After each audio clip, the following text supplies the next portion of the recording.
শুভেচ্ছা জানাচ্ছি, আমি ফয়সাল জামান। আজকে আমরা সিএসএস এর ভ্যারিয়েবল নিয়ে কাজ করব। তো সিএসএস এর ভ্যারিয়েবল, অনেকে হয়তো চিন্তা করতে পারে যে ভ্যারিয়েবল এই কথাটা তো হচ্ছে পিএইচপি জাভাস্ক্রিপ্টে শুনেছি, সিএসএস এ কীভাবে ভ্যারিয়েবল ইউজ করব।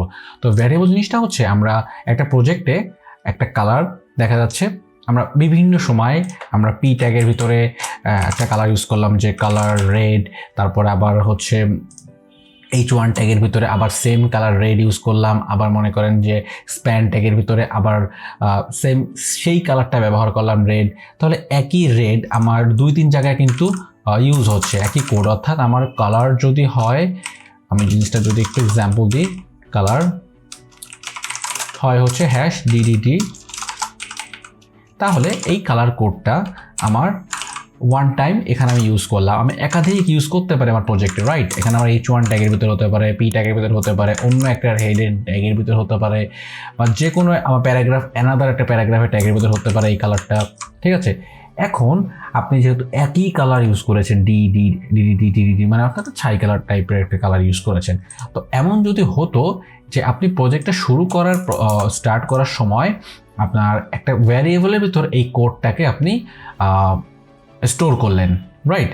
এইবার এই কোডটা যখন আপনার ক্লায়েন্ট আপনাকে বলল যে আপনার এই পুরো ওয়েবসাইটটা আমার কাছে খুব ভালো লেগেছে, স্ট্রাকচারটা খুবই সুন্দর, কিন্তু কালারগুলো এই একটা কালার আপনার চেঞ্জ করে দেওয়া লাগবে। এখন আপনি কি সব কটা যে এটা করে কালার চেঞ্জ করবেন? এটা তো কখনোই পসিবল না।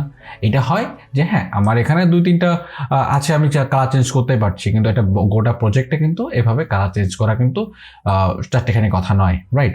তখন আমরা একটা ভ্যারিয়েবলের ভিতরে এই কালারটা স্টোর করি। তখন ওই ভ্যারিয়েবলটা সব জায়গায় ডিক্লেয়ার করা থাকে।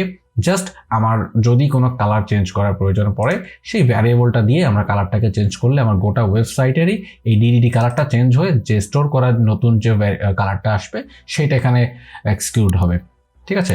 তাহলে আমরা জিনিসটাকে একটু প্র্যাকটিক্যালি করি। চলেন, আমি ব্যাপারটা খুব বুঝিয়ে দিলাম যে এটা ব্যাপারটা হচ্ছে এটা।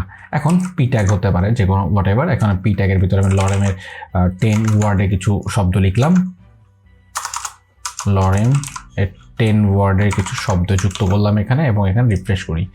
এবার আমরা প্রথমে ভ্যারিয়েবলে ডিক্লেয়ার দেওয়ার জন্য সিএসএস এর লেখার সিস্টেমটা হচ্ছে এখানে ক্লোন দিয়ে আমরা রুট লিখব, রুট লিখে এবার এখানে কার্লি ব্র্যাকেট দিয়ে স্টার্ট করব। এখানে আমরা দুইটা আন্ডারস্কোর, এখানে মাইনাস যে বাটনটা আছে সেটা, বা হাইফেন ইউজ করে এখানে লিখবো হচ্ছে কালার।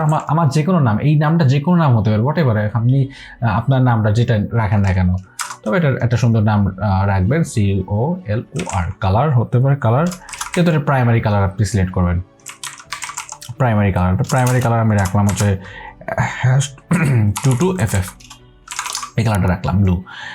তাহলে এখানে আপনি অন্যটাও রাখতে পারেন, শুধু কালার না, এখানে আপনি কিন্তু ফন্ট রাখতে পারেন। যেমন হচ্ছে আপনি আবার হাইফেন দিয়ে এখানে লিখলেন হচ্ছে ফন্ট প্রাইমারি,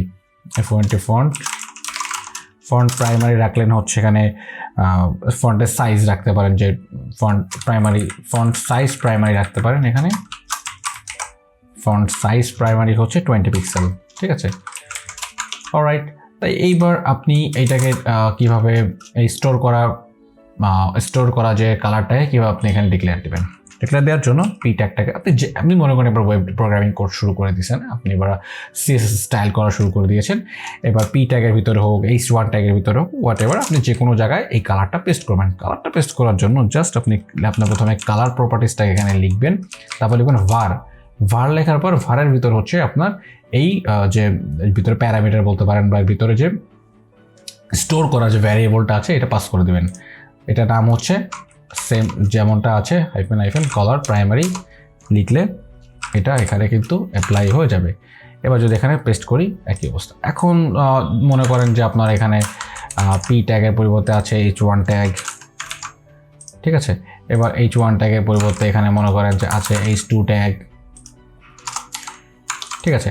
এবার হতে পারে যে আপনার প্রত্যেকটা আলাদাভাবে আপনি যদি কল করেন যে H1 ট্যাগ, যদি আপনি কালার ইউজ করেন হচ্ছে এই ভ্যারিয়েবলটা সহ কালার ইউজ করেন, এবং H2 এর ক্ষেত্রেও যদি সেমটা করেন, আপনার কিন্তু মনে করলাম যে এরকম পুরো গোটা ওয়েবসাইটে আপনার এই কালারটা আপনি ইউজ করেছেন। এইবার দেখা যাচ্ছে যে সবকটা কিন্তু এই। এখন আমি জাস্ট এখানে একটা কালার চেঞ্জ করবো আর রেড দিব, রেড ইউজ করলাম, দেখো তো সম্পূর্ণ সাইটের সব কয়টা কন্টেন্ট রেড হয়ে গেছে। ব্যাপারটা খুবই মজা, তাই না?